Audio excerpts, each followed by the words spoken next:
It's not calling you Josh Frydenberg, it's calling you Dosh Frydenberg. Under the coalition, taxes for hard-working Australians will always be lower. You know, I don't hold a hose, mate, and I don't sit in the control room. They're answers that only can come from Victoria, I'm afraid, because that's not my job. But I ain't spending any time, though, because in the meantime, every 3 months, a person is torn to pieces by a crocodile in North Queensland. Well, g'day and welcome once again to the Two Jacks. We are on to episode 68, I think. There's been a little bit of a recounting because one of our episodes bit the dust, but we are due to a production issue. But we are back now, and this is, I believe, 68.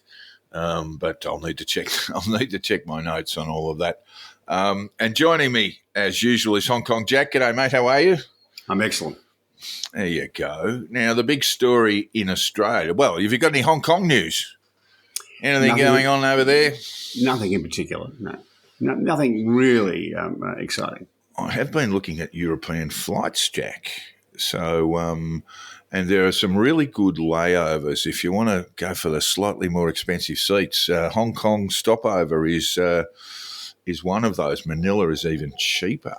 So it may well be that I'll be seeing you at around August this year. But if Manila continues to be very cheap, it won't happen.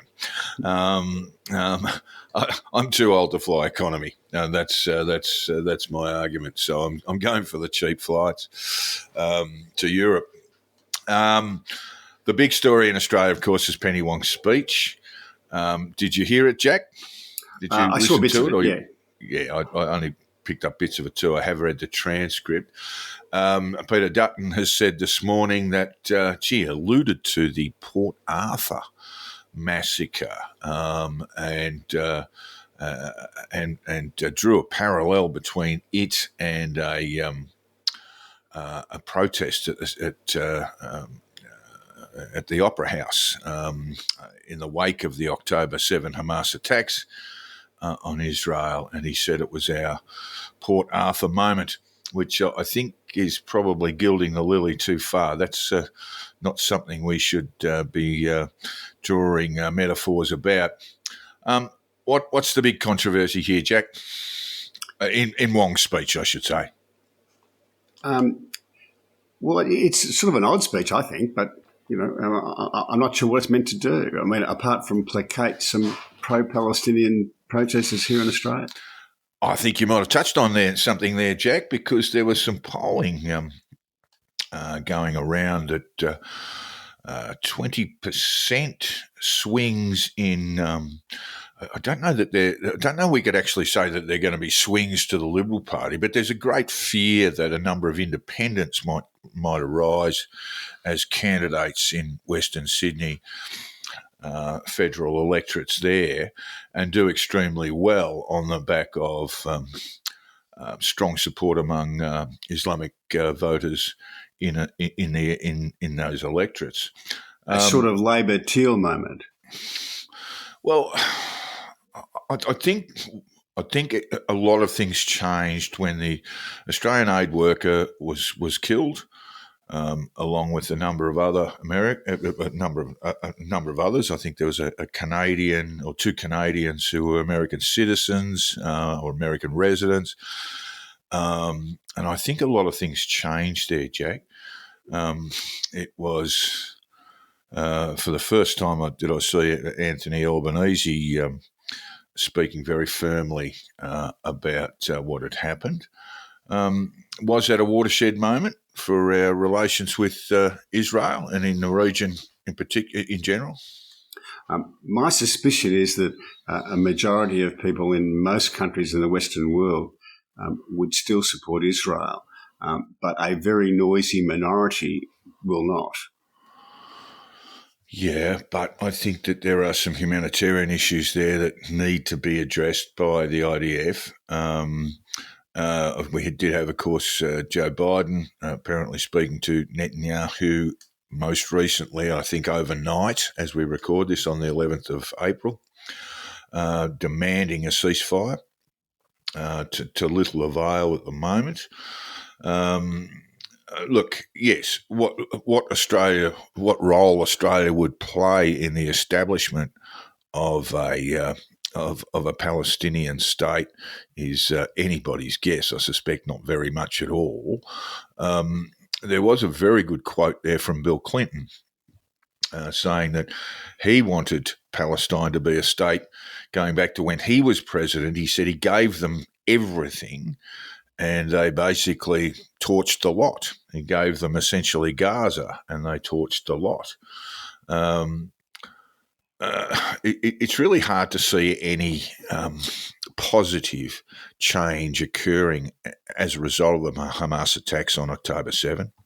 And regardless of how Israel conducts itself or the IDF conducts itself, I suspect there are great difficulties in rooting out what's left of Hamas in Gaza.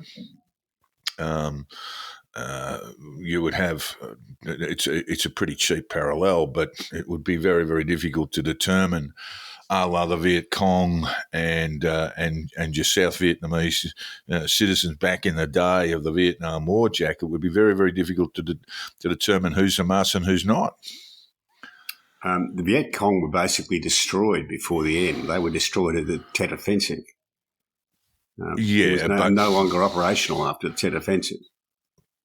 But you see what I mean, Jack. If you're in the business of routing Hamas totally in Gaza, that it comes with difficulties. I mean, how do we determine who's Hamas and who's not? These are the difficulties the IDF are facing right now.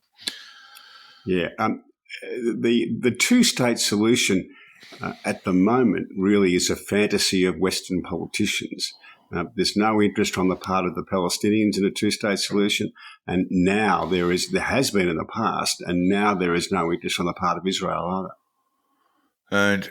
And so, if we did have a two-state solution, well, there won't be because they don't want one.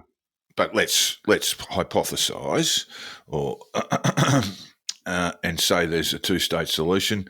Would Iran be satisfied with that? Well, the Palestinians won't be satisfied with it. They don't want it, let alone Iran, Syria, or anybody else. Hezbollah. None of these people want a two-state solution. So what is the solution?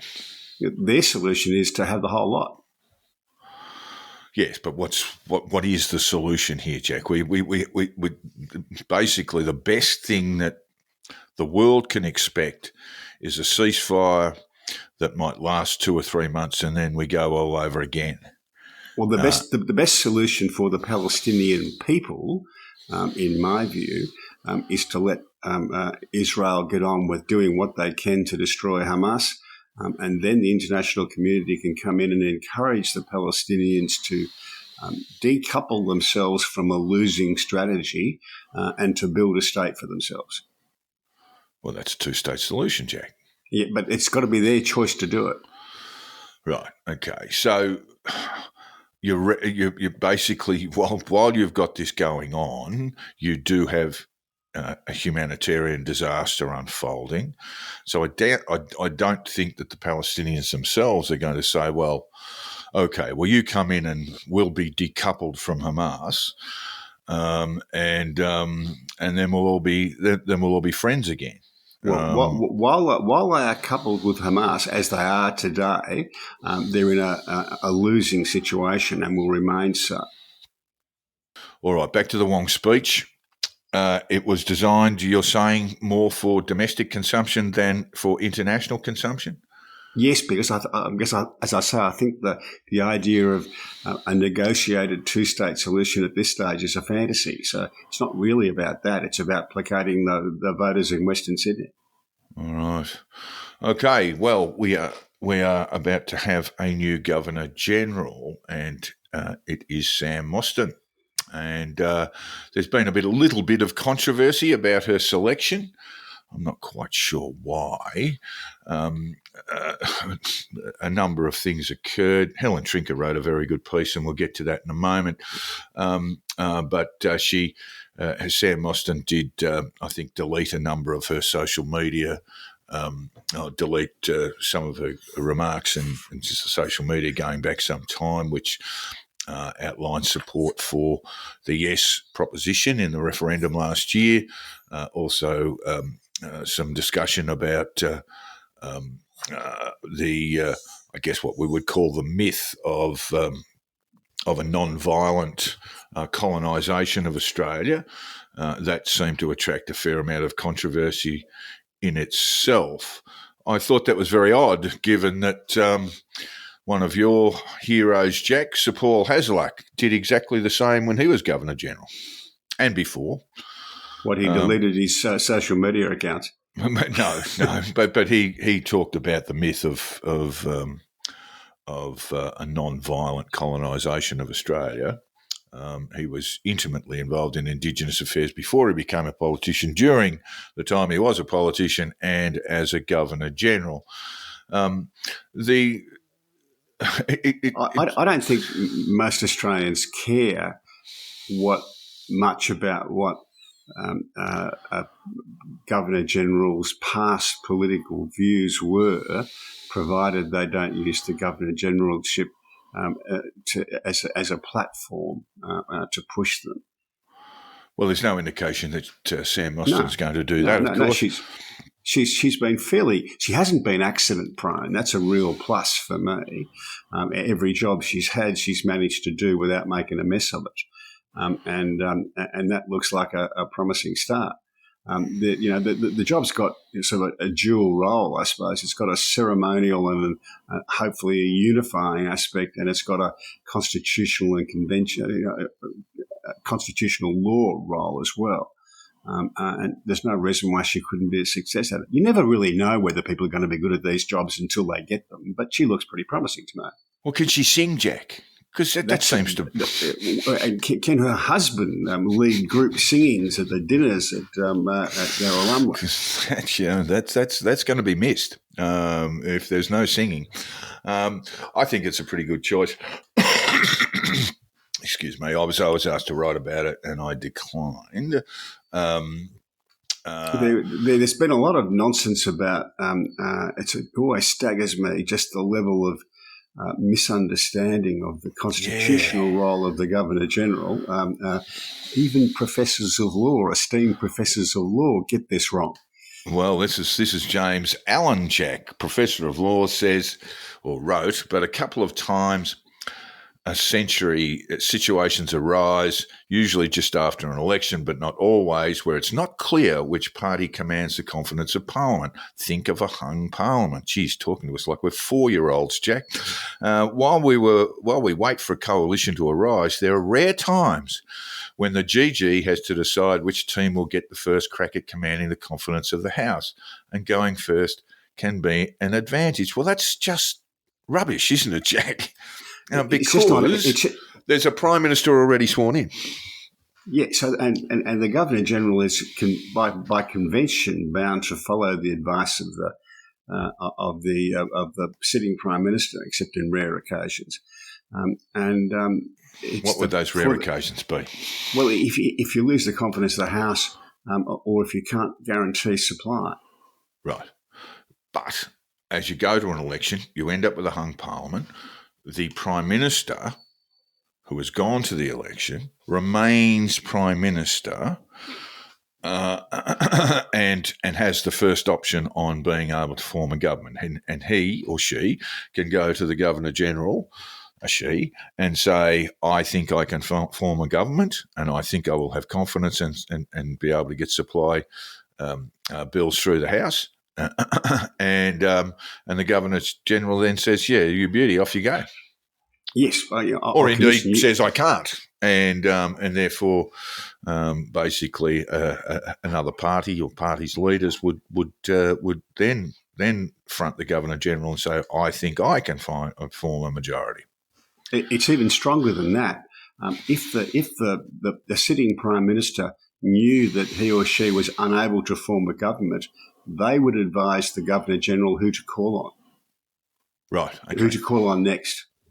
So why's a professor of law babbling like this, Jack? What's going on here? What's wrong with your bloody profession, man? I really don't know why they get this so wrong, but they do. I mean, even at the last election, when it was plain on election night that Scott Morrison wasn't going to be able to form a government. In a technical sense, it's still him who advises the Governor General to call on Anthony Albanese to form a government. Right. Yes, of course. That's just how it works. Yeah.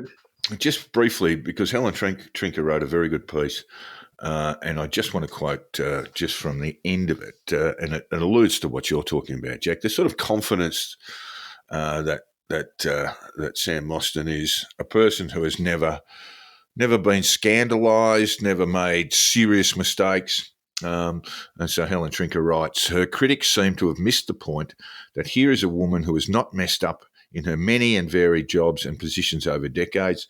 Observed from a distance, Mostyn presents as someone who knows how to read the room, who knows when to hold them and knows when to fold them. Goes all Kenny G there. Not Kenny G. You know the guy anyway. Kenny Rogers. Thank you. Yeah. Yes, thank you. And Kerry Packer. Yeah, well, sometimes. Sometimes he knew he didn't know when to fold them, Jack. I think they played that song at his memorial service, if I recall correctly. Do they? Yeah. So overall, a pretty good choice. A lot of criticism. I noticed a couple of the usual suspects, right-wing minor parties and so forth, were delving into her, Sam Mostyn's social media deletes and going through them. I mean, it's almost as if you would expect a person to be appointed Governor-General if they'd never had an opinion about anything ever.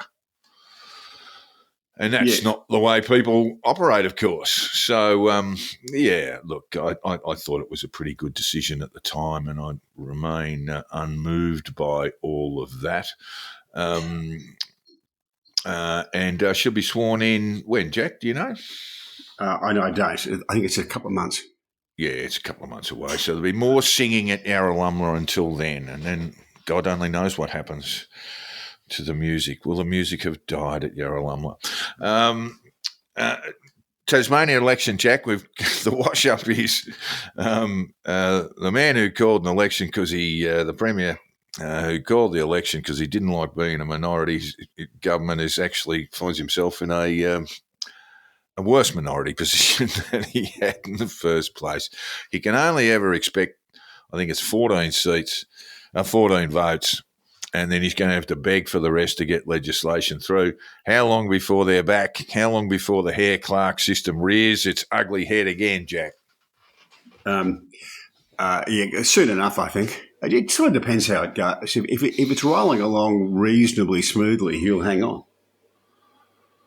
All right. Now, I did see under the Hare-Clark system, Jack, which, as I've explained, only three living Australians know how it works, and they're playing chess, so we can't actually speak to them for a definition. But there are some Tasmanian MPs who have skated through on about 3,000 votes, got a new job, base salary $140,000 plus expenses. A bit under 4,000 votes, primary votes. We'll get you to be a Tasmanian state MP and get you rolling in some dough.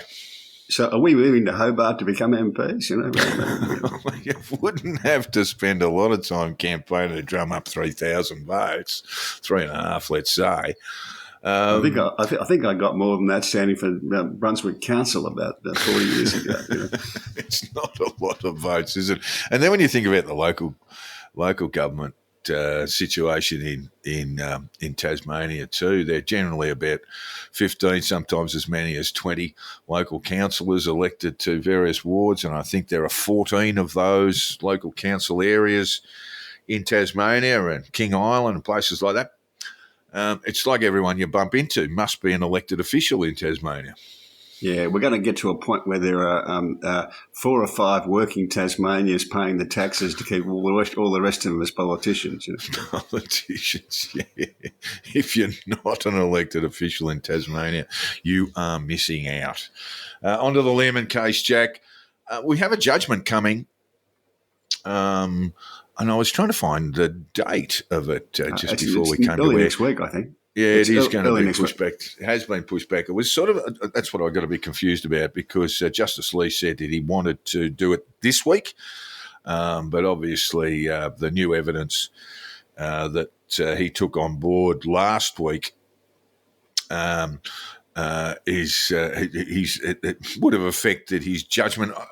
I don't know how much of it you watched, Jack. I got the impression that while Justice Lee was not ignoring the new evidence, that his judgment had already been made, and it won't. This new material will affect it, but not in any significant way. Did you get that impression? Yeah. It didn't look like a game changer to me. Yeah, always hard to tell when you're watching these things, but sometimes it's clearly a game changer, and this wasn't one. He's not going away for another 3 weeks to rewrite the judgment. That's right. I think that's the critical thing. He is an entertainer, Justice Lee. He's actually got a very dry sense of humour, which I've enjoyed. And a natural comedian sense of timing. He does too, doesn't he? Look, there was one thing he said. I think it was last Thursday, and he just mused. He said, he said, and I think it was to Channel 10's counsel. He just mused. He said, what's the lowest currency, lowest form of currency in the Commonwealth? And the response was, it'll be the 5-cent piece. And he said, yes, it would be the 5-cent piece. You don't think he's thinking of that as damages, do you, Jack? 5 cents damages? I think you're thinking it's a reprise of the QB7. QB7, well, I did mention it last week in last week's show. I suspect I hesitate to impose myself upon Justice Lee's reflections, but I think that's the way it will go. And I said this last week. I don't think Channel 10 has proven the truth of their has got the truth defence up. I don't think they were able to prove that the sexual assault occurred in Parliament, and that leaves Mr. Lehrmann with a victory. But I suspect it might be a Pyrrhic one, Jack. Yeah, I think that's probably right. I wouldn't be putting money on it, but it's probably right. And I think we gave Mr. Lehrmann this advice at the very beginning: don't do this. We did. And then, Jack, when it came to the Channel 7 interview, what did we say, Jack? Oh, that was a silly move. That was a silly move. Yeah. Well, the whole thing being played out in the media has been a mistake all round, really. It was a mistake on the part of Brittany Higgins to run this case through the Wilkinson Fitzsimons bubble, and it was a mistake not to go to the police. Right from the beginning. Well, Janet Albrechtson did say. Higgins' decision to take an allegation of rape to the media and to politicians before she took it to the police was the first explosion that set off a series of others. I think that's a reasonable thing to say. But victims of sexual... Everybody's behaved badly in this, I think we can safely say. That the only two winners really who come out of it okay are Linda Reynolds and was it Fiona Brown, her chief? Fiona Brown, yeah. Look... And that's because they said, what about going to the police? This is what our procedure says, you go to the police. Everybody else wanted to run that in the media, including the media. I know, too, that the ACT ICAC, for want of a better term, their anti-corruption body, is examining the assessments made by Justice Sofronoff, Jack. Yes. So there will be... Well, it's not one sequel. We're having about 12. Having about 12 here. From a journalist point of view, all you can do is look at the conduct of the various people around Channel 7 Spotlight program and pinch yourself and think, what is going on there? I mean, it reflects very, very poorly on, I think, their news reporting generally. And it reflects really, really poorly on journalism everywhere. I think that's something that most journalists look at and go, gee whiz, 10 grand's worth of Thai massages and all this sort of. We know that. Well, there are probably only two programs on Australian current affairs that actually use checkbook journalism. And that would be, I'm guessing, 60 Minutes and then the Spotlight program on Channel 7. And we've just seen what an absolute disaster that is. Yeah. I've been amused by watching journalists and other people in the media sort of scrambling for the high moral ground and finding themselves sliding back down on their bum. I've never quite seen journalists as sort of that moral at all. I mean, it's not known as Grub Street and Fleet Street for nothing. It's a pretty grubby craft. That may be so, but checkbook journalism is fraught, and I think Mr. Lehrmann has approached Channel 7 with a view to say, well, I can get a rub down and a few grams of coke out of this, plus some rent. And all, I think he knew exactly where he had them, and he was just demanding more and more. Now, these are allegations put forward by a journalist whose career is probably over. But he's less than gruntled, put it that way. He's not actually disgruntled. It's just the whole thing is really tawdry. I wrote a little bit of a satirical piece, which the Oz. I'm very happy to say they would have had it legal to within an inch of itself. But they did pop it up there, and I was pretending to be a television journalist on the bags, and I think that a lot of that sort of happened.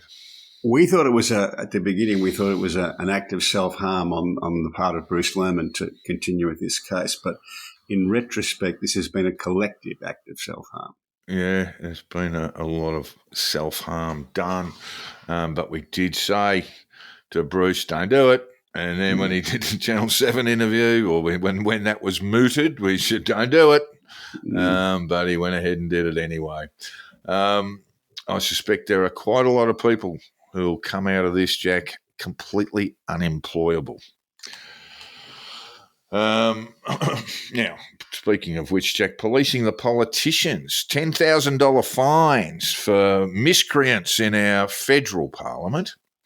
After this is what's being proposed, a leaked draft showed last week that parliamentarians will face a fine of between 2 and 5% of their base salary if they are found to have broken behaviour codes.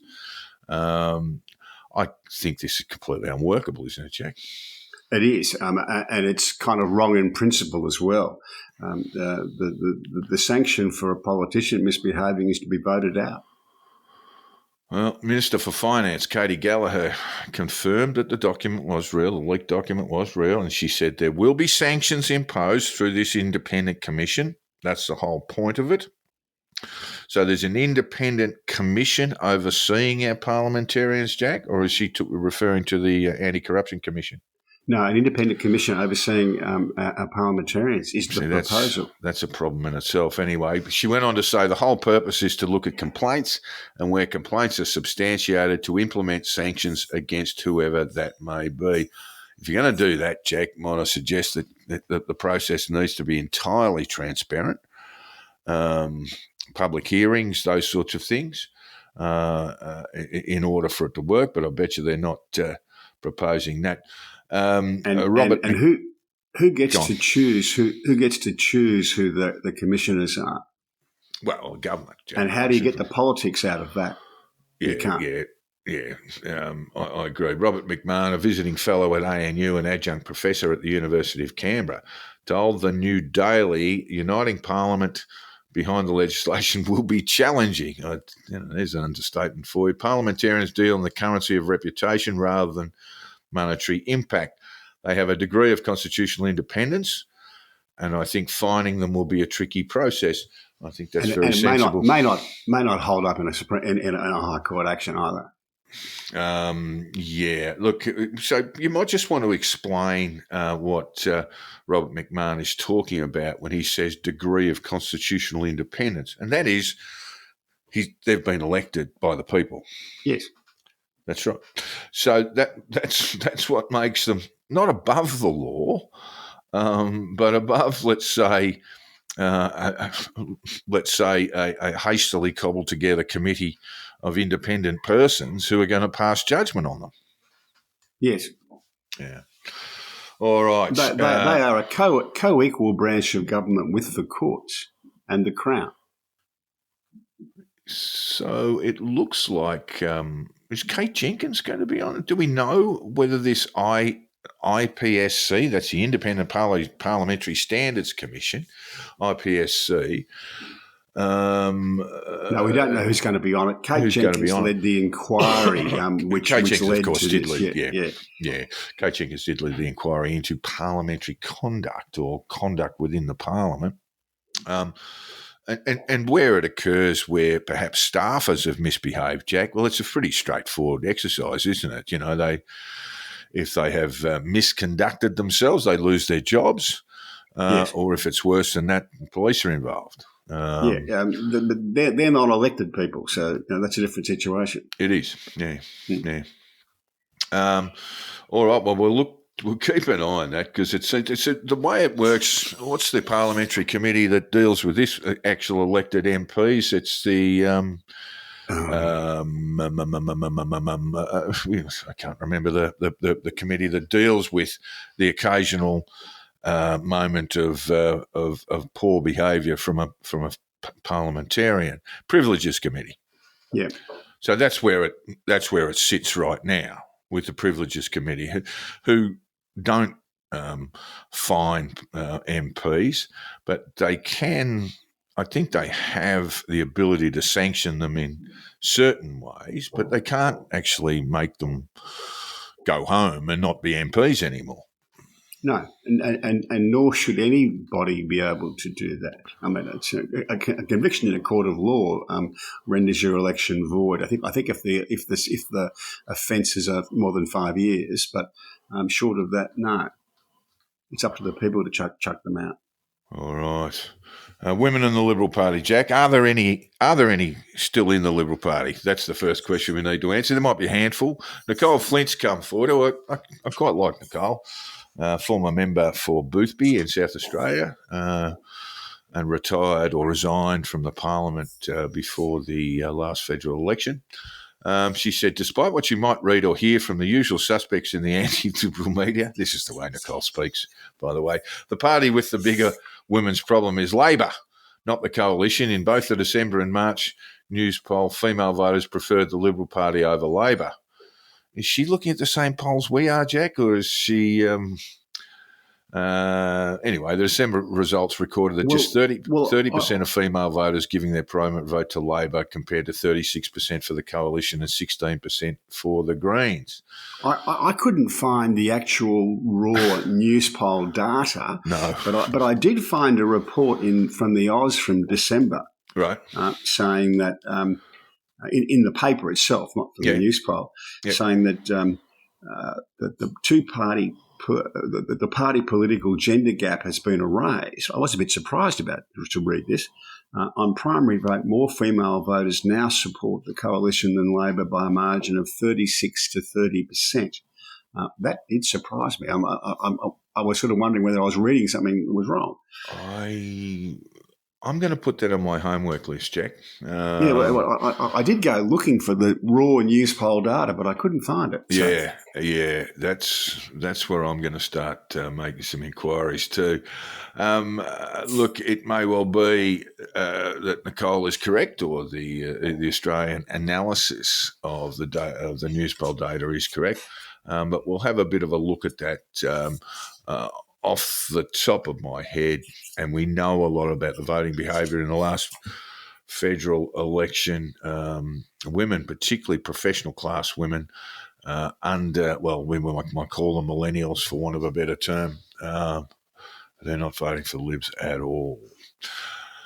But we'll see. That's on the homework list, Jack. Manufacturing solar panels in Australia. The Albanese government is getting about offering some subsidies there, aren't they? No, they're talking. Well, they're talking about this happening in Australia on scale, but Alan Kohler thinks that's a bit unlikely. That the only way they could do that would be big tariffs or big subsidies or both.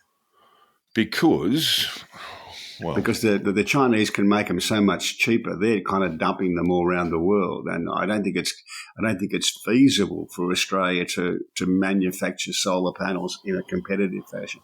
Yeah, it would be very, very difficult. However, we must also wonder about, shall we say, the quality of manufacturing solar panels in China. Yes. And you're using the term dumping, which is a sort of trade term for using your surpluses. It might not be that sort of thing, but if you're putting solar panels on your house, Australia has the highest rate of participation for solar panels on roofs in residences. On domestic roofs, yeah. Domestic, that's right, yeah. And if you're going to put them on your roofs, maybe you'd want to think how they're going to stand up to the weather and so forth, But if you're going to get into this caper, you're starting from a long way back. And this is a conversation that's being had in Europe and in the United States as well. Janet Yellen was in China last week, I think, talking to them about whether they were breaching world trade rules by dumping solar panels in the United States. There is an issue of dumping. There are allegations. Trade malfeasance. There are allegations that this is happening. And the Europeans are muttering themselves about this. So it's a bit hard to tell exactly what's going on. A lot of this stuff is kind of a bit obscure, but it just seems an unlikely thing for Australia to be able to pull off. All right, now we're going overseas, and we'll start with the States. We've got a fair bit to cover there. Jamal Bowman, it looks like he might get knocked off in a primary, Jack.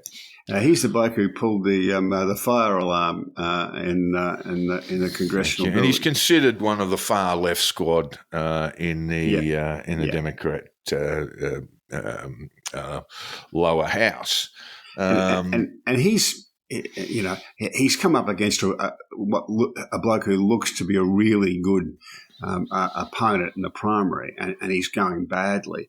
The thing that struck me was he's a New Yorker, isn't he? Yeah, he's in New York. I think it's part of Westchester County, Westchester County and part the Bronx. It's the 16th district in New York.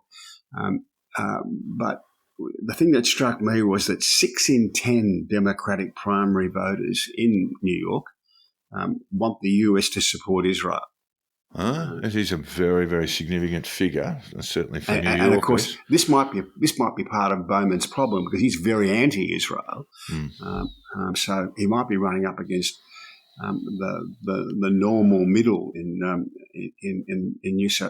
US politics. Well, George Latimer is his political foe from the same party. He's the Westchester County executive. Yes, he is. He leads Bowman 52-35.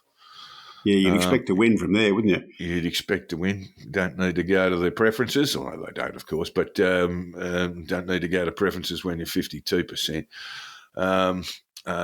So that poll also found that more than 6 in 10 Democratic primary voters in the 16th district want the US to support Israel in the ongoing Middle East war.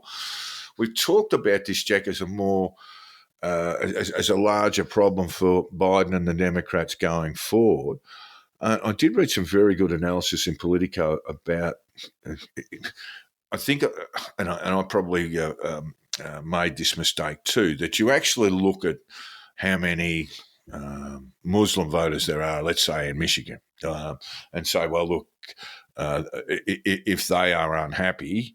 Let's say they stay at home, don't necessarily vote for Trump, but don't support Biden, then that might mean that Michigan becomes too hard to win for the Democrats. But there are, of course, other groups, including Jews who live in Michigan, other groups, of course, that can actually balance this. And obviously this is the case in Westchester. Yeah, well, so I think it's a mistake of political parties in Australia or elsewhere to say, well, we have to save the Muslim vote, because I suspect that a majority are in the middle, don't agree with that. Yeah. So you can save that bit of your base, but you'll lose the centre. I think that can be an error. All right. Now, I've got a little bit in here, Jack, that you won't be aware of. So we're just going to have a bit of a look at it. So Trump made a speech or a policy announcement, very, very unusual for the Trumpster, declaring that abortion was a matter for the states. It was a states' rights issue. And that seemed to me, Adam Crichton wrote a piece in the Oz suggesting that it was good politics. And I suppose it's not bad politics, but we can't, of course, forget that 2 months ago, Trump was bragging that he was the one who got Wade v. Roe knocked over. And so he's sort of trying to backpedal on that now. And I just wanted to walk you through some of the stats, Jack, on this, on just how damning this might be. So I'll give you a little Q&A about this. What percentage of Americans do you think say abortion should be legal in all or most cases as of February this year? What percentage? We wouldn't have a clue what the latest data is. The last polls I saw are 18 months old or a year old. Okay, so 51% of all Americans and 71% of registered voters. Only 36% of Americans support Roe v. Wade being overturned. 51% say it will be a major factor in deciding who they vote for as president. Now, that's open-ended, but that's a big, big number. And just finishing it off, 72% support contraception, including the morning after pill, and just 8% said IVF should be illegal. Those are really bad numbers for Donald Trump, Jack. I don't think it's going to be a really bad factor for him. It's going to be a factor, but not a really bad one. It's going to be a huge factor, mate. You would have seen what's gone on in Arizona this week. You've got basically the courts restoring a 19th century law. You've got Republicans in the state Congress who don't want to do anything about it. You've got a terrible situation in Texas. You've got a very bad situation in Florida. I think Florida's now in play. I mean, I was thinking Florida was a red state. I think it's in play now. These are really damning figures, Jack. 71% of registered voters think abortion should be legal in all or most cases. Yeah, that's not a figure I really believe, I've got to say. Well, that's from 538. That's just when you can believe it or not. It's not a question of not a question of belief. The data's there. You can try and knock it over. This was published in 538. So that's 358. You mean Nate Silver's business? 538. Yeah, that's the number of college electors there are. 538. So 71% of registered voters, 36% wanted Roe v. Wade overturned. So they're on a loser. Trump is on a loser here. No wonder he wants to back away from his bragging support that he was the one who got Roe v. Wade overturned. This is going to be a huge issue going forward. And then we look at, you want to look at a little bit more polling for Trump, because it's not looking all that flash. Let me see, April 6 to 9, YouGov, Trump +1, Ipsos, April 5 to 9, Biden +1, Quinnipiac University, Trump +3 in North Carolina. Sorry, Trump +2 in North Carolina. You know, I mean, Trump won North Carolina by about 80,000 votes. around about 1%, so nothing much has changed there. You've got Survey USA, like 600 likely voters, Biden +2. Morning Consult has it even. RMG Research has Biden +1. YouGov even. I mean, the polling is starting to come back. The polling is starting to come back for Biden.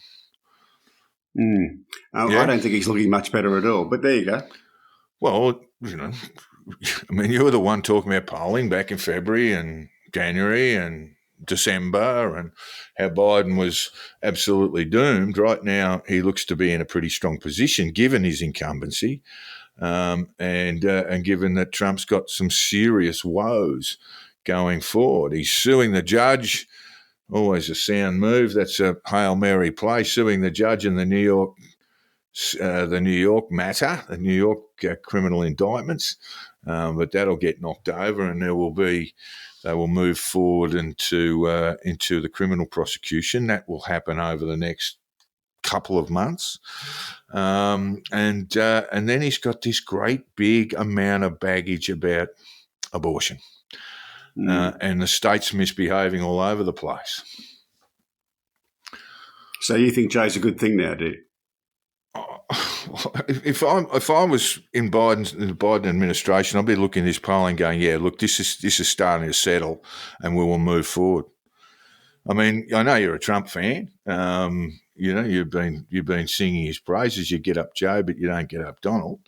But maybe it's time to look at the polling every time rather than the time when it suits you.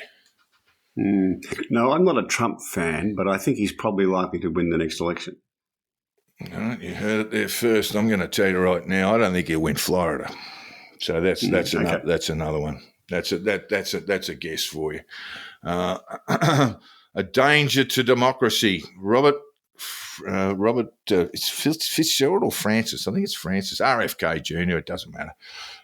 Said that President Biden is a much worse threat to democracy, and the reason for that is President Biden is the first president in history that has used the federal agencies to censor political speech. So to censor his opponent, I can say that because I just won a case in the Federal Court of Appeals and now before the Supreme Court that shows that he started censoring not just me, but 37 hours after he took the oath of office, he was censoring me. No president of the country has ever done that. The greatest threat in democracy is not somebody who questions election returns. By the way, RFK Jr. is sitting around about 3% in the polling at the moment. Up there with the Greens woman. What's her name? Klein? Do you think he's going to have an impact on the election just aside from his own vote, though? Is he going to shift the dial at all? Well, when I did look at the polling, Jack, when they take into account the Kleins, the RFKs, and there's one other who are actually going to be on the ballot, it does adjust things, and the current polling just probably a point or two to the advantage of Donald Trump. So when we talk about is it going to affect is RFK's number? Is he going to get sort of disaffected Republican voters who don't want to vote for Trump? Maybe, but it seems like there's some middle ground there. He's probably more likely to pinch just a few more Democrat voters. But it's early days. But it's very hard to predict the effect that third party candidates have on elections. I think. That's true. Look, his numbers. He'd be disappointed with those numbers. They were in the 20s last December, weren't they? You know, they were in the 20s. Certainly in swing states, he was 24, 25. That's before people got a good look at him. Let's have a bit of a look at him. I mean, and he has been trampled by the primary process too, both parties. But so he's difficult to get oxygen. But I found it amusing that he's run this. I'm the healthy young version of a presidential candidate we all want. When he's about 4 years shy of Donald Trump, and looks like he's going to keel over at any given moment. He's got a voice that's just great. there are always photos of him doing push-ups and all that sort of stuff. Yeah. We don't see too much of Joe Biden doing that. I don't know. Joe would struggle to do. Oh, he might do two. He could probably do two. I don't know that Donald could do too many push-ups either. But we don't really Americans don't really elect presidents on how many circuits they can do at the gym. There's always a lot of nonsense in the media about whether Joe's wearing sneakers or normal business shoes. He's got the shuffle. He does look a bit awkward when he's walking. Yeah, I don't know why they make him do. I don't know why they make him do that in public all the time. Because I don't think people care whether he walks well. FDR. Probably the best president they've ever had. Well, after Lincoln. Was either in a wheelchair or hobbling around on a stick. I don't think anyone cares whether Joe can walk. It's whether his cognitive capacities are up to scratch rather than that. Well, RFK Jr., he's a big one for stolen elections. He would be. It runs in the family. Well, his uncle knocked one off, or his great grandfather. Would it be his grandfather? Yeah, it'd be grandfather, wouldn't he? His grandfather was critical in getting the support of Cook County in Illinois, Jack, which is for Chicago. those of us, south side Chicago. That was run by some pretty heavy dudes at the time, mob guys. I'm just trying to think of the name of the Chicago mob boss at the time. Ended up getting popped about 10 years later. And they made a few votes disappear and a few new ones went in that gave a very... So it is alleged, but yes. Oh, well... The interesting thing... It's okay. It's okay. They're all dead now, you can say it. Well, this is 1960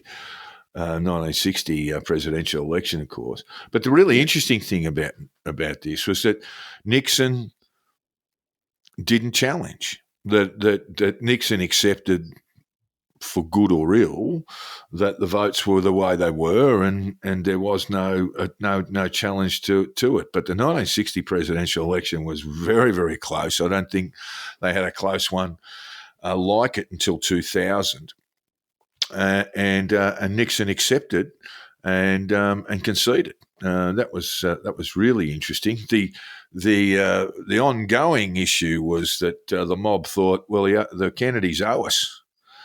And then JFK made his brother the Attorney General, who set about trying to humiliate organised crime figures.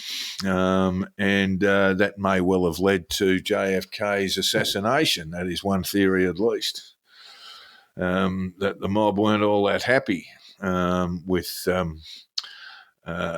what had taken place. I can tell you the story, Jack, that Frank Sinatra, who had the big place in Tahoe, Lake Tahoe in Nevada, he spent a lot of money installing helipads and things like that, and he believed that JFK was going to be visiting Sinatra's property with some of Sinatra's more colourful Italian-American friends on a regular basis, and RFK threw, what was the Rat Pack?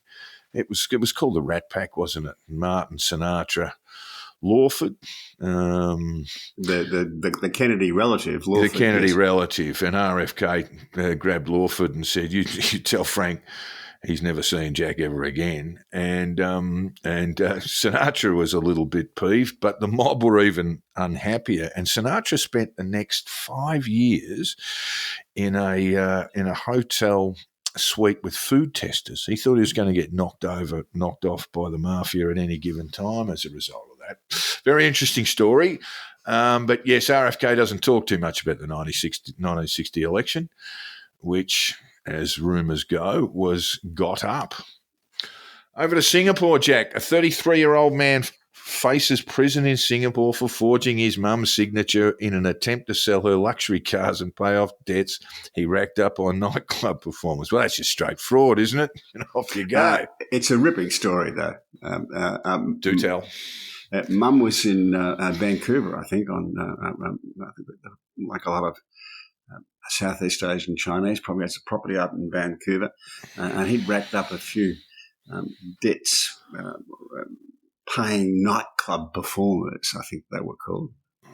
And he hit upon this great plan was that she had a Rolls Royce and a Mini Cooper in the driveway. Well, Mini Cooper's overpriced. They're about 60 grand Australian. Yeah. Well, The everything's Rolls expensive. Royce would be worth $250,000. Everything's expensive in Singapore to buy like that. So he rocked down to his local auto dealer, told them that Mum had given him authority to sell the two cars. One owner only drove it to church on Sunday. Yeah, forged her signature on the transfer documents and walked away with the cash. Mum returned home and was a little peeved about this. Where are the cars? So he was charged, and she sought to reduce to take the charges back, but it was too late. She said, "Look, I just did it in a fit of pique." So she's noticed the rollers missing. Yes. And looked immediately at his son's gone straight to the Wallopers, and then realised, what's he looking at, Jack? How big a jail is he looking at? I think he's going to get about 3 or 4 years or something. So yeah. Very amusing. While we're on matters Canadian, Jack, I just wanted to talk to you. You're an immigration law talking guy. I just got to go find where I put this in. I noticed that there was a poll in Canada earlier this year. Canadians, like Australians, have been very positive about immigration. But here for the first time, a majority of Canadians are saying they do not support high number immigration, and immigration numbers in Canada are quite similar to Australia's. Both countries have proud histories of immigration and multiculturalism. But Canada put out the welcome mat for 465,000 new permanent residents in 2023. It'll be 485,000 this year and 500,000 in 2025. And Australian numbers are similar. And of course now Canada, unlike Australia, Canada's it's got a looming unemployment problem.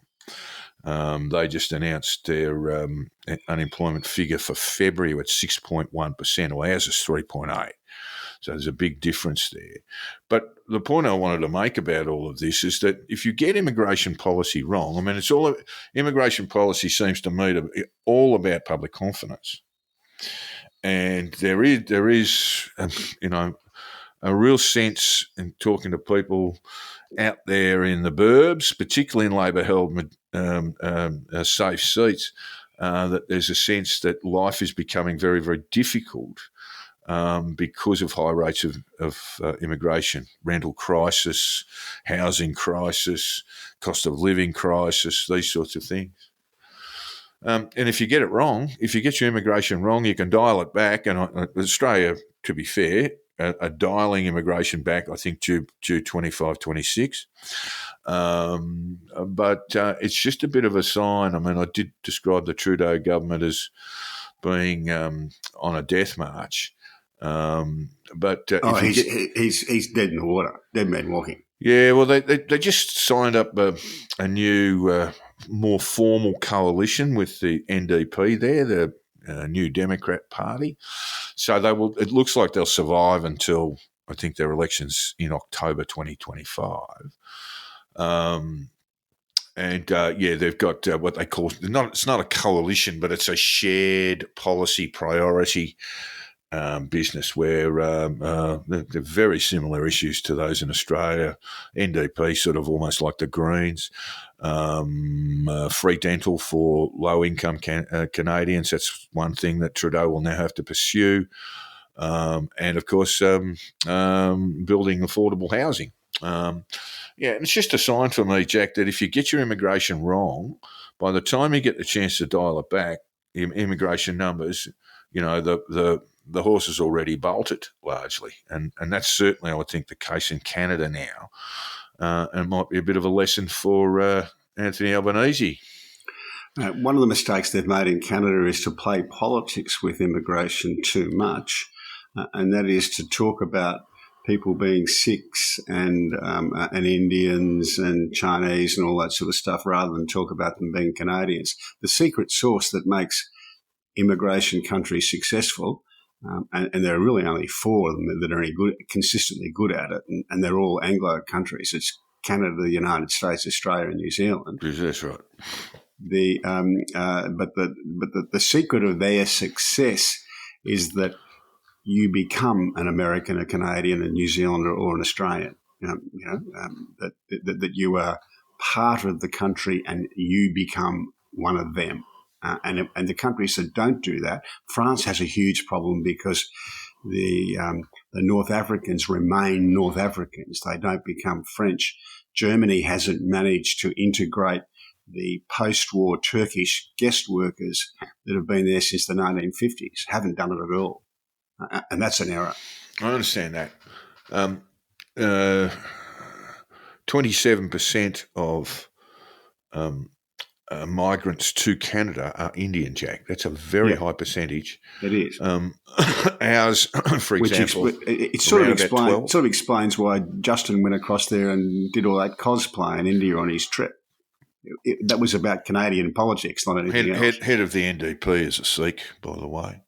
I mean, look, you've got a large number. I mean, more than a quarter of your total immigrants. So I think the next level is China, and then after that it's Nigeria, and we're talking about settlement, permanent residents in Canada. Nigeria is another country. Afghanistan, and I'm just trying to think of the third, but those are the sort of big numbers there. Ours are a little bit different. Chinese and Indian permanent residents coming to the country, about the same numbers, and with the Kiwis coming third.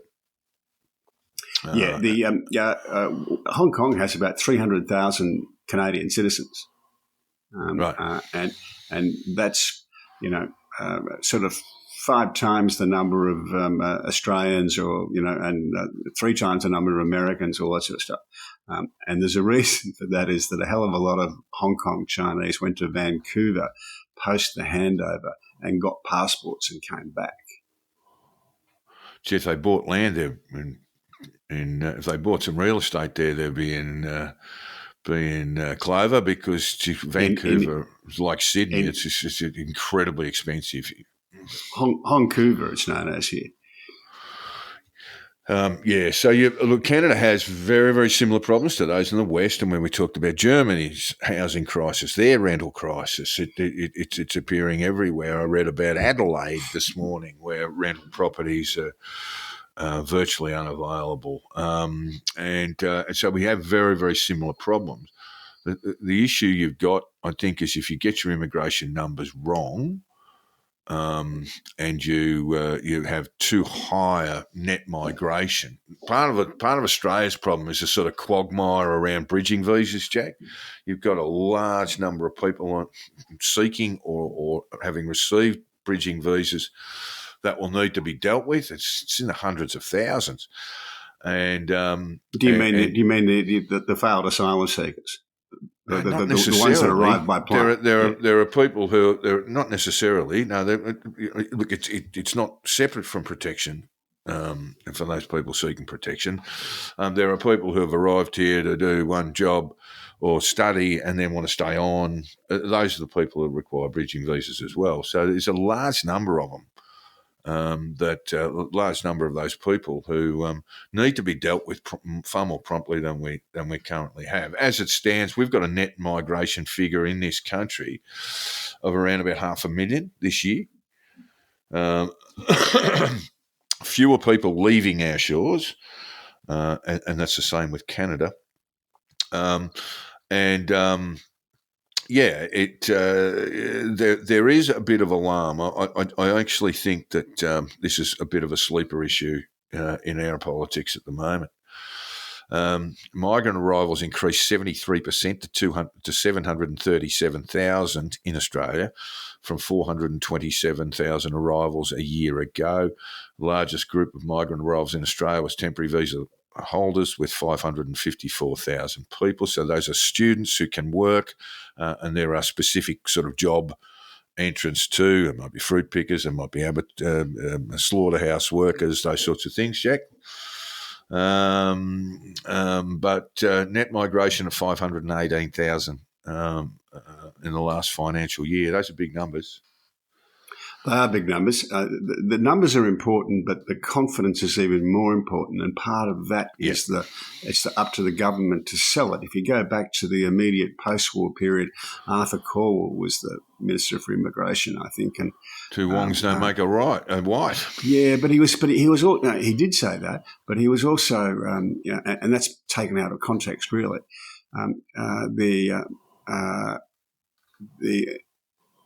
He was very strong about getting Australians to refer to the new arrivals as new Australians, not as Italians or Greeks or Dutch, but new Australians. And that's really the secret to it. You've got to sell the idea to the rest of the population. All right. In France, Jack, Paris is said to become the continent's financial hub. This is what the French thought at the time of Brexit. They thought that, the city, there would be tumbleweeds blowing down the city, a city of London, and that everyone would be moving their corporate headquarters to Paris and Stuttgart, and it just didn't happen. And France has got a kind of structural. It hasn't happened. Yeah, France has got a kind of a. I doubt that London's financial sector would move to France. If we're going to move anywhere, it'd move to Singapore. Yeah, I don't think they'd do that either.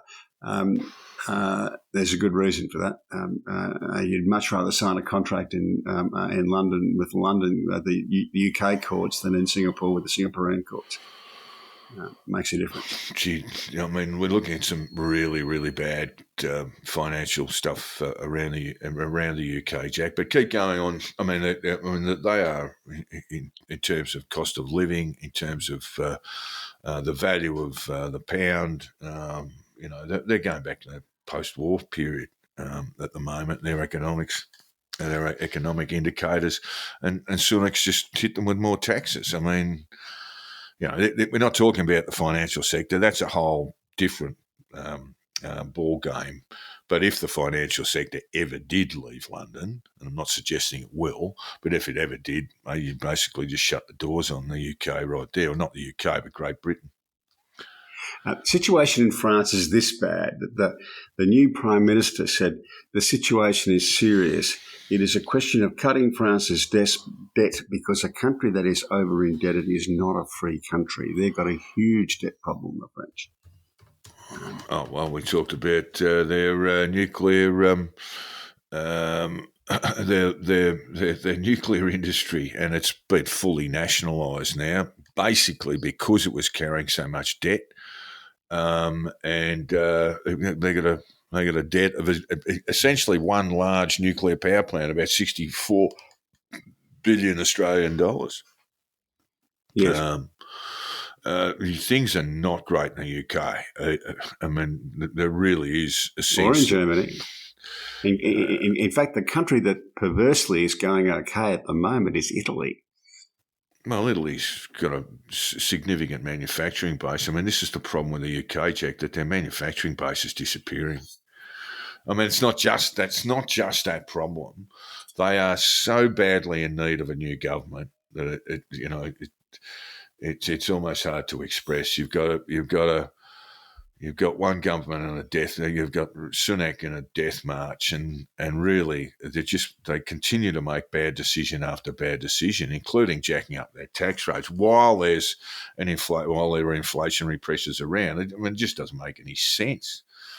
I guess they're just thinking, well, we're going to be so unpopular, we may as well keep going with it. But yeah, look, Europe overall is really battling.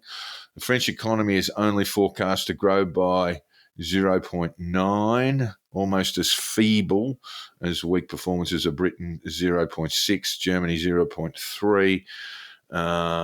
So that is almost recession. It's, they're just basically treading water economically. Jogging up and down in the same spot. Yeah, and look, to be honest, the UK's been doing that for quite some time now, on the brink of recession.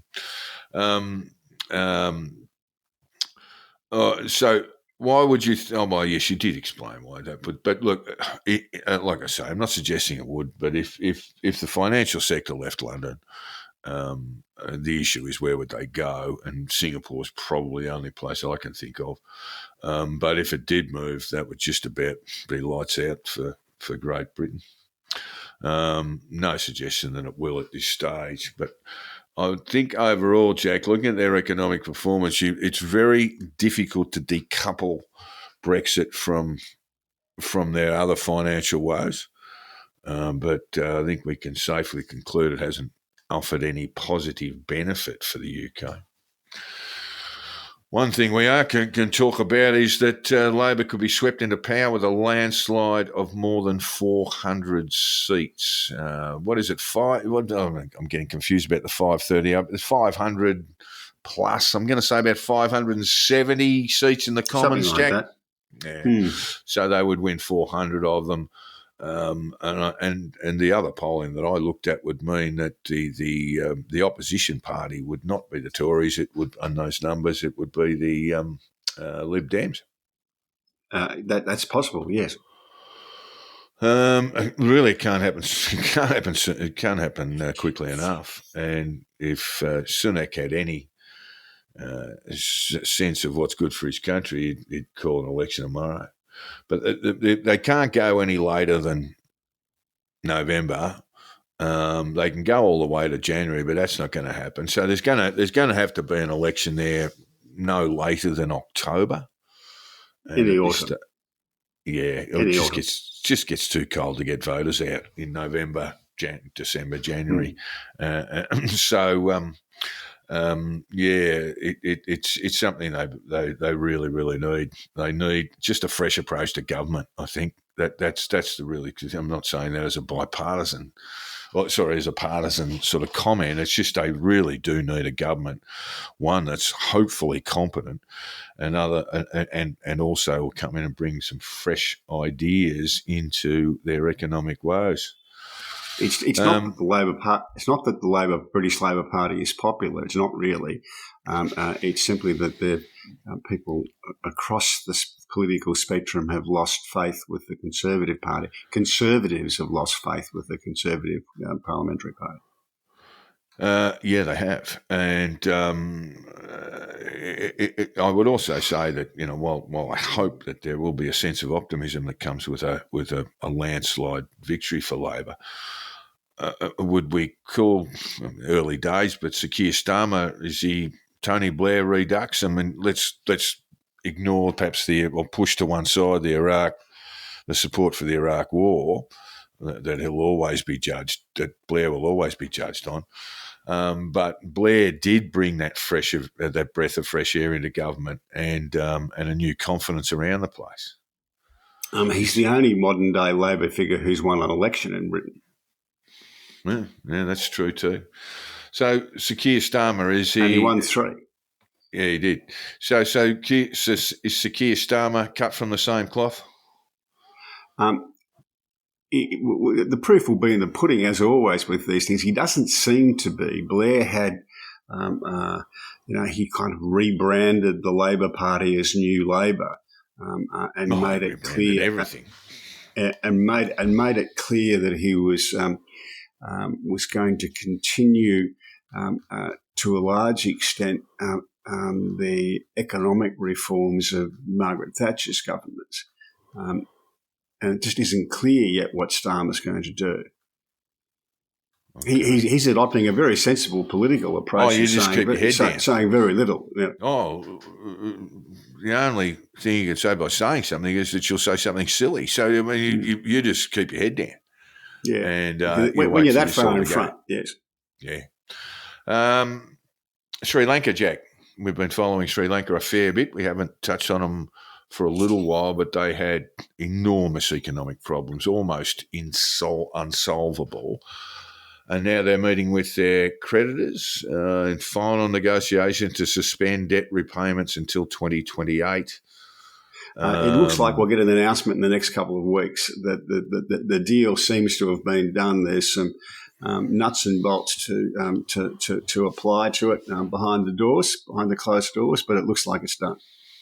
So there are a number of countries here. China is Sri Lanka's largest creditor, and then Japan, I believe, France as well. So we're dealing with it. Well, there was a temporary suspension of public external debt repayments, and now that it will be formalised going forward. And what benefit does that provide? Sri Lanka outstanding debt was $37.3 billion. That doesn't, in today's money, sound all that bad, Jack, but they're producing very little. Yeah, the debt suspension gives them a chance to reset and try and find some pathways to economic growth. And while these countries have sat around and met, the Chinese have sat out. They've sat as an observer, I believe. But in the end, if there's sufficient force for this to occur, then you would imagine the Chinese will play along. It looks like that's going to happen, yes. All right. Sport, Jack. Now, we have some uncomfortable sporting news. You may have seen Port Adelaide tall forward Jeremy Finlayson came forward, made a homophobic slur on the ground. We don't know what that is, but he put his hand up pretty quickly and was very contrite. But he told his club, I think, it might have been half time, and then he offered apologies to the player that he made the comments about. And as I said, after the game was contrite and apologetic, and he got 3 weeks. While Alistair Clarkson went on a rampage at a practice game with the same sort of language and with a lot more form than Jeremy Finlayson has, and he just got a fine. What's going on there? It's a bit odd, isn't it? It is very strange. And is Clarko a koala, a protected species? He might be. He's very lucky to get away with that.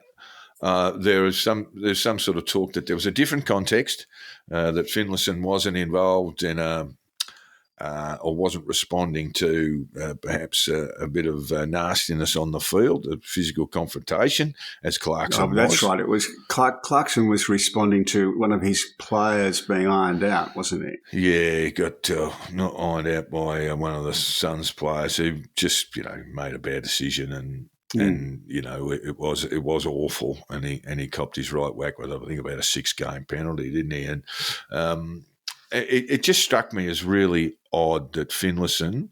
I don't think anyone has too many problems with at least a sort of statement type penalty, as long as it works across the board, and you don't have others who get away with it. Yes, which brings me to Cosy Pickett. Yeah, well, he got a week. But I think they've appealed to the tribunal, haven't they? Well, he was offered a week. Yeah, that's right. And I think that looked pretty bad to me. Well, he's got a problem, hasn't he? He leaves the ground and he bumps and makes contact with the head. He was rubbed out in the preliminary final last year for a hit on Pat Cripps. And he's got form. I mean, he really needs to adjust the way he approaches contact, because he leaves the ground, tucks the shoulder in, and then makes contact with the head. And that's, I reckon, I honestly looked at that, and I know that the player wasn't seriously injured or concussed, but I looked at that and thought, gee, this guy doesn't learn, and two, that's 2 weeks. I looked at it and thought I was watching 1970s footy. It was. Look, it's just like that. He leaves the ground every time, and then makes contact with the head and does it when the ball's gone. That's the other thing. So the ball's actually left his space and moved on. So yeah, I think he might be. What's Melbourne doing appealing that, by the way? I don't know. What do they expect? We'll be sitting down with a player and saying, mate, how many times do we have to have this conversation? Your approach at the ball is you leave the ground, you jump into another player, and you're making contact with the head when you do it. Having said that, Jack, Melbourne's form's been pretty good, hasn't it? I think they've surprised a lot of people. Maybe they've just found a good drug dealer. That's entirely possible, isn't it? You know, perhaps the chaps from Spotlight at Channel 7 are helping out. They're going okay. The Demons, how are your Swans going, you reckon? I thought they're pretty ordinary against the Eagles. Yeah, they're going, but you know, you're going to have games where all you're going to do is get the win. You know. Yeah. The stats tell us that Isaac Heaney has made, since they've been doing these champion data stats, he has made the best start to a season ever since they've been doing that. Better than Gary Ablett, better than Dustin Martin. Yeah, he really has been on fire. He has, yes. He was sort of playing as a forward and playing as a wingman and those sorts of things. But he because they've had a few injuries among their mids, he's had to get involved there, and he's done extremely well. He's always been a hell of a good player, but he's just in a rich vein of form at the moment. Of the sides so far, Jack, the Giants look just to be a little bit better than just everybody else. It's probably a bit early to conclude this, but they're going better. No one's going any better, put it that way. Yeah. Blues haven't done much wrong, and the Cats, I think everyone's been a little bit surprised with Geelong getting. It was considered to be an old side, getting older sort of thing. Hawkins deep in his 30s and what have you, but they've been pretty good so far too. Not a lot wrong there. I think Collingwood are going to struggle, mate. I don't know that they'll make the 8. What's your prediction? I thought they'd probably make the bottom end of the 8. But you know, it's hard. It's hard from here because you've got to win nearly everything. You know, so yeah. I think probably the best time to make the season review, thus far, is around about round 8 for me. Yes, I think that's right. But it's the thing about becoming premier is that everybody's looked at your game and had a work at it and thinking, how can we deal with this? How can we counter that? So that makes it hard. They look a little bit slow. That's the thing. They look actually a little bit slow in their movement, not foot speed. But they do have players like Sidebottom and the former captain. Pendlebury. Who at this stage might have just gone one season too many. You know, I tell you who I saw on the weekend, and I thought has gone one season too many is Tex Walker. He looked terrific last year. Got his first All-Australian, I think.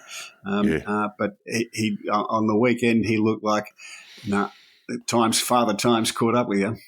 Well, I think if we're going to run, that could be an illusion. Of course, he might. It could be. Could be carrying an injury. I'm saying the same thing about Pendlebury and Sidebottom. It might just be wrong. It should be a form issue. They might be carrying an injury, whatever. But and you may well be right with Tex. But geez, sometimes the forwards, the tall forwards just can drop off very, very quickly. So you might have something there. Adelaide looked terrible, mate. The Eagles, like I say, didn't go too badly. I mean, they didn't get beaten by 150 points like they did last year against the Swans, but they look awful. And they're already talking about priority picks. I mean, for our listeners, that would mean that they would get draft concessions. So let's say they would have the first pick and the 19th pick, and they might have the second pick and the third pick. And I don't know why they should be rewarded by that. They won a premiership in 2018. They made the finals in 2020. And they're rich. And they're rich. Got money. They're rich. Yeah.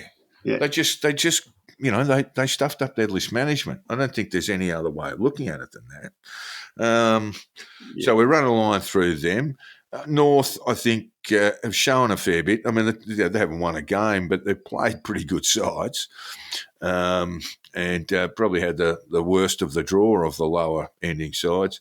But I think we can run a line through them. And unlike the West Coast, they're loaded with young talent. North, and they're doing the right thing with their drafting, and they'll get there. They'll definitely get there. I'd expect to see some real improvement later this season and early next. They've had a pretty rough run of the draw. Well, Hawthorn, I can't see them doing it. Can't see them making the 8. And gee, Essendon were disappointing on the weekend, mate. Yes. I thought they'd changed, but they ran the white flag up. They did. They did cough up a bit. Yeah. So that's the AFL. We're not quite sure. I think there's probably a big difference between the first 5 sides, and then there's another level that go maybe 6 to 10, maybe 6 to 12, and then the rest down there are sort of battling away, with the Eagles being an absolute disgrace, and they've been a disgrace now for 2 or 3 years. NRL, the Rabbitohs continue to just appall by their results, Jack. And people in the newspapers are talking about, well, getting Wayne Bennett back to the Rabbitohs. Well, why would he leave the Dolphins? They're top of the table. Top of the ladder. Look, in terms of getting things horribly wrong, I actually wondered after the first round just how the Dolphins were going to go, and I thought they might have the second season blues, but they're on top of the ladder at the moment. They beat the Tigers last weekend. Cowboys look very good. Nothing wrong with the Panthers, although they came up against the Sea Eagles at Manly, and that looks to be a pretty tough place to go. Storm not far away either. I mean, they're just evergreens as usual. Yeah, and I think there was a sense that they would drop off, and whether their coach is going to continue on. That's probably the big question for Storm, for the Storm going forward. A very well run club. Extremely well run club. So we haven't had a look at the Premier League much, Jack, but it's getting very, very exciting. Liverpool went to Man United at the weekend. They probably should have been fully zip up at half time. Ended up with a 2-2 draw. Yeah, it was 2-2. That's right. Yeah, they definitely drew it. And there was a late penalty, I think, to the Man United boys. It was. And look, I think that the shots on goal were something like 20-3 or something. It really should have been an easy Liverpool win. They didn't do it, so it's all in play between the top 3: Liverpool, Arsenal, and Man City. Ange Postecoglou's Tottenham have popped into 4. He was asked, was he really pleased about that? Don't care about finishing 4th, mate. We're here to win. He's a great player. He's great the way he treats the press with quite a degree of disdain. 2 weeks ago, they were looking at sort of dipping out of that top 4, top 5, which is why we talk about the top 5 is that it almost certainly that the first 5 sides rather than 4 as in the past will go into the European Champions League. And there's money attached to that. There's big money if you get involved there. So as it stands, Aston Villa are 5th. Man United are coming. They had a very poor start to the season. Tottenham, you would imagine, will be finished somewhere around 4th or 5th. And the bookies have continue to install. I think Liverpool are favourites to win the title. They've probably got an easier run home. I just had a look at Arsenal's run home, and Man City's. None of them are particularly onerous, but Arsenal's probably the hardest run home of those top 3. So I'm tipping Liverpool. I kind of hope it is Liverpool or Arsenal. I just don't want to see Man City win another one. Sick of them. And finally, in the IPL, Jack, have you been watching any of that? Not much. It's on a hideous time for us. I'm a cricket nut, but I can't turn on something at 2 o'clock in the morning. It's just not going to happen. And so what we got there is the Rajasthan Royals. The only Aussie player they've got there is Adam Zampa. It's probably not a bad one to have. They're on top of the ladder at the moment. It's Chennai Super Kings that our beloved skipper is captain of. I think that's right, isn't it? Oh no, I might have that wrong, so I better correct it. I think the Delhi Capitals that Ricky Ponting is coach of, they've only had the one win. Mumbai, they'll be disappointed so far because they are the sort of the powerhouse side. No, sorry, it's Sunrisers Hyderabad that Pat Cummins is captain of, Daniel Vettori the coach, and quite a lot of Aussies playing there as well. So we've got Travis Head. I think he opens at batting or bats at 3. Pat Cummins, of course, who did manage to skittle Johnny Bairstow for just a couple. No, he did. He only faced a couple of balls. Didn't make a run. Didn't need to stump him. Just clean bowled him. And that takes us out with sport too. So we do apologise just for a little bit of tardiness in getting this podcast out to you just over the last couple of weeks. Our beloved producer was snowed with COVID firstly, and then some other logistical problems that he had to deal with as well. So we do apologise for the slow nature in which these have been rolled out. But we will keep coming back to you, and we do invite you to drop us a line and let us know what you think. I think Jack you get a few WhatsApps, don't you, whenever our podcast goes live, and not all of it's complimentary. I do, yes. Well, there you go. You know, if you got to have opinions, you got to back them up. Well, I'm quite comfortable. Yeah, I'm not uncomfortable either. I've just tipped Trump will lose Florida. So I'm glad I don't have a quid on it. But there you go. So you got to have strong opinions. It's just I'm still basking in the glory from last year from getting the Aston by-election and the voice right. So there you go. I think I'm still in credit. Yeah. Well, the thing about being a commentator, having done it for quite a few years, Jack, is that you always take the wins, but you move on from the losses fairly quickly. Yeah. All right. Well, thanks again, listeners. Just before we go. No. Before you, I just want to finish this. Look, you can get hold of us, Hong Kong Jack on his Substack. Give it to me, Jack, very quickly. HongKongJack.substack.com. I know some of you drop emails to the Conditional Release Program at gmail.com. It's got a "the" in front of it, so please, you can hit us up that way, or you can hit me up on Twitter. My DMs are always open. Jack, what do you got for me? A little bit of wisdom from Twitter. Every single person who confuses correlation and causation ends up dying. It's a harsh rule, but yeah, it needs to be done. Jack, we were going to talk about the solar eclipse and the end of the world. Where were you in October 1976? Oh, crikey, what was I? 14. I don't know. There was a solar eclipse in Melbourne in October, a Saturday afternoon. Oh, I remember that. We couldn't play cricket. It was the first game of the season, and we couldn't play cricket because of the solar eclipse. I do remember that now. Yeah, I can tell you where I was. I drove down from the country to Melbourne. It was Cox Plate Day, and I was at Moonee Valley, and Surround won the Cox Plate, the little grey filly. And I was remembering this with a cousin who I was having a beer with while the sun darkened and the lights came on at West Brunswick, on the hill at West Brunswick. I remember it well. It must have been a spiritual moment for him because he later had a share of Fields of Omar, who won 2 Cox Plates.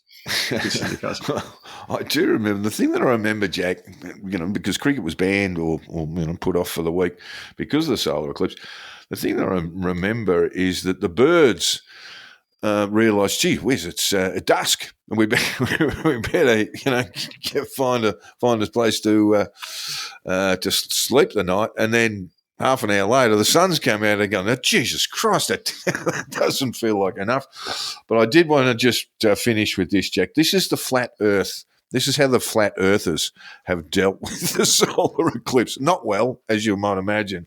But here's Donna, who said, the last 4 years, that's the sun, has been pulsating and becoming whiter all the time. And it's very close to us. These are facts. The sun's getting closer, Jack. These are facts, she says. Just look.